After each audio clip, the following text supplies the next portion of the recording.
y'all, welcome to my channel. Yes, this is Geraldine. I am back. It's been a minute since my first video. A lot has happened, and what has happened? I have moved across the world. I am no longer in Texas. I am in Madrid, Spain. Yes, I have moved across the world. As everyone says, in the middle of a pandemic, you left the country. Yes, I did. There's so many reasons as to why, but the primary reason is because I didn't want to be afraid anymore. Quick story. I had this opportunity 2 years ago. Teaching English in Spain is a huge industry within the schools, within just locals here that want to learn English. Everyone wants to learn English. And I did not take the opportunity because of fear and because of people in my life at the time that were not beneficial to me. Kind of deterred me from following my dreams. And then also, I am very much a family girl. My sisters were going through transition at the time, transitioning from high school to college and all those different types of things. And I just wanted to be present for that. So I didn't do it. And I went into grad school. I started grad school. In hindsight, I realized because school is what's comfortable to me. I've always been like a strong academic, good grades. That was important to me. I would beat myself up if I didn't do well. And because I was afraid and I was hopeful about some of the things that were going on in my life, I put my dreams on hold and kind of made them unattainable. And I did that to myself. I took my own dreams away. And I said I wasn't going to do that anymore. So back in, I guess it was watching the show For Weddings and a Funeral. It is a movie, but the show on Netflix changed my life. It is then that I decided that I was going to follow my dreams and move. I called one of my friends, her mom, who's from England, and I was like, do you think I can move to England? And she was like, oh my gosh, yes, you'd love it. But keep in mind, it's really expensive, and also sometimes it's hard to find a job and be like legal.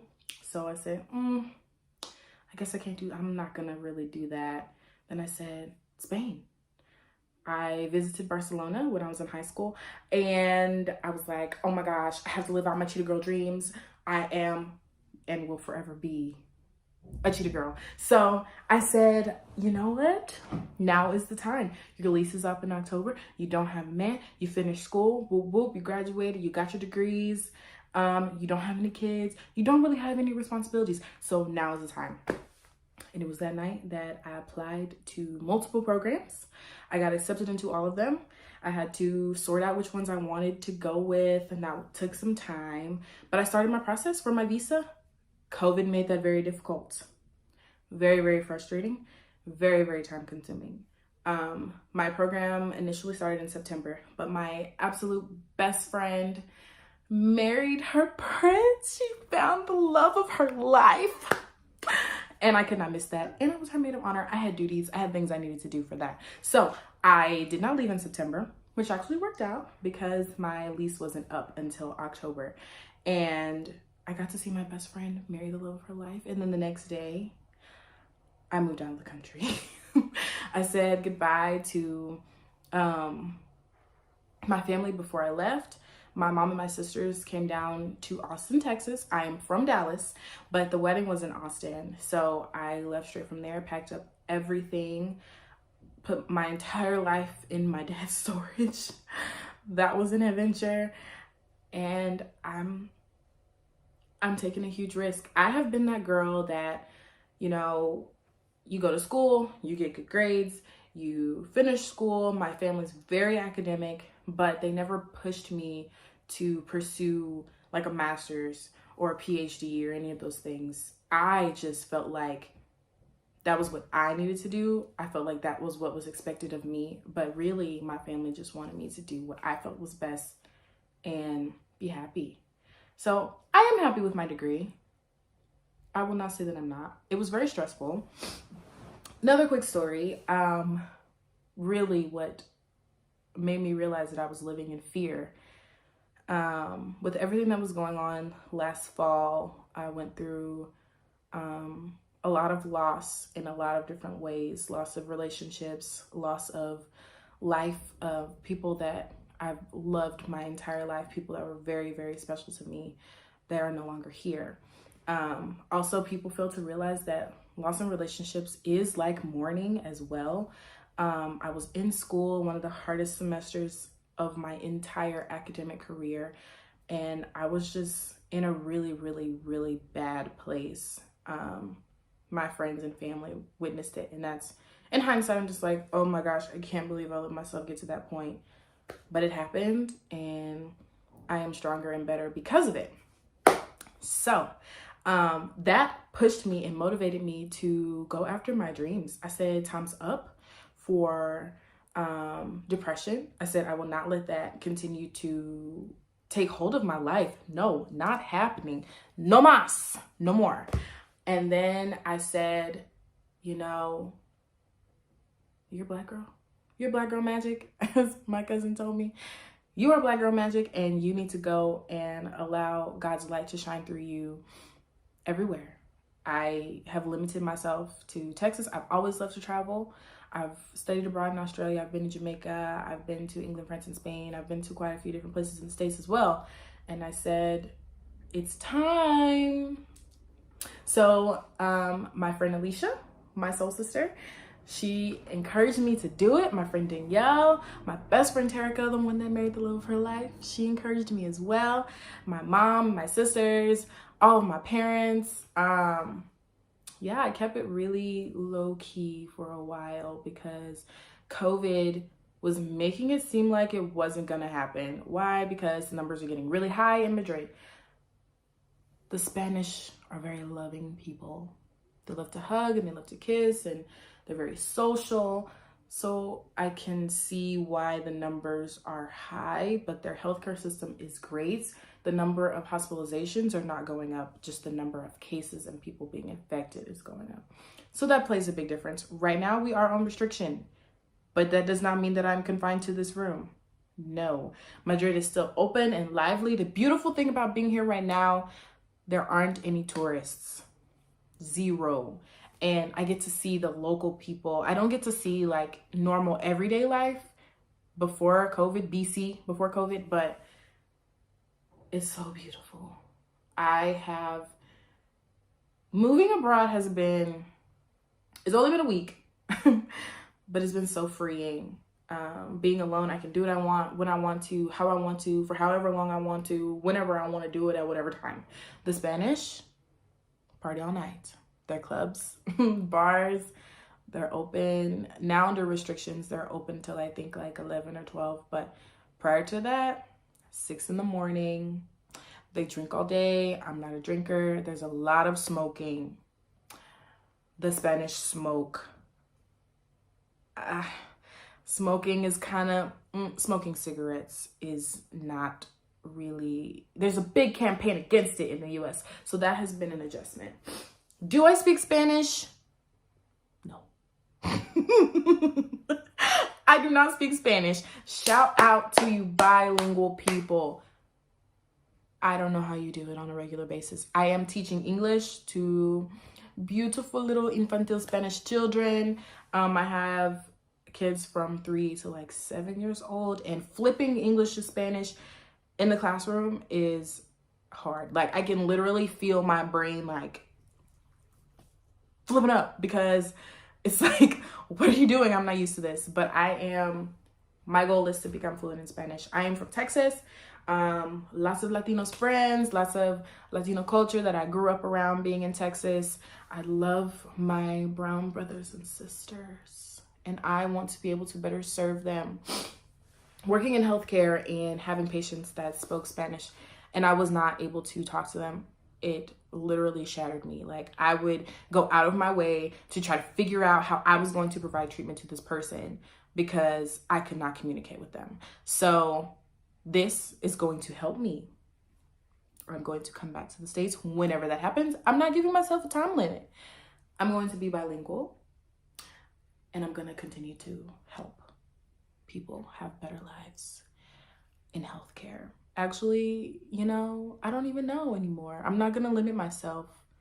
I could very well go back to the States and not be in healthcare anymore, but right now that is my goal. But we'll see. Living life on the edge, taking a huge risk. If you know me, you know this is really crazy for me, and this is not how I normally live my life. I'm very structured. I'm a planner. Actually, reading Michelle Obama's book, Becoming, I realized that I was a planner and very structured person. In that book, she mentions that she felt like she lived her life in check boxes until she met forever President Barack Obama. She said that she did what she was supposed to do. She checked it off. And when she met him, that was the one thing that was not on her list, which was, I mean, she wanted to fall in love and those types of things, but he didn't fit, you know, the typical mold that she expected for her life. And look at her now.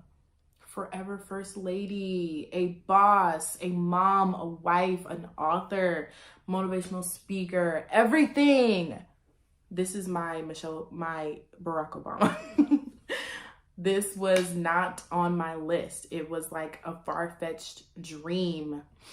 But I need us Black women to realize the sky is the limit. We can do and be anything and anywhere, however we want to. Yes, society tends to put limits on us as Black women, as Black people. But let me tell you something. That's not happening for me anymore, and I hope it doesn't happen for you. I hope that this motivates you to go after your dreams, no matter how big or small they are. A couple other things that motivated me: PJ Morton's recent piano album. He has a song called Kid Again and a song called Mountains into Molehills, and both of those songs really touch me. Like, I listen to them now and I get a little emotional. Kid Again is about being limitless and allowing those dreams that you had as a kid that felt real be real. I'm not letting my dreams not be real anymore. If it's something that I want, I'm going to go after it. I'm going to do what I have to do to get it. Mountains out of molehills, or molehills out of mountains. Mountains out of molehills. You're making mountains out of molehills. Meaning you're making those little bitty things so big, and it's really not as big of a blockage as you think. I realized that my biggest block was me. Getting emotional just thinking about it.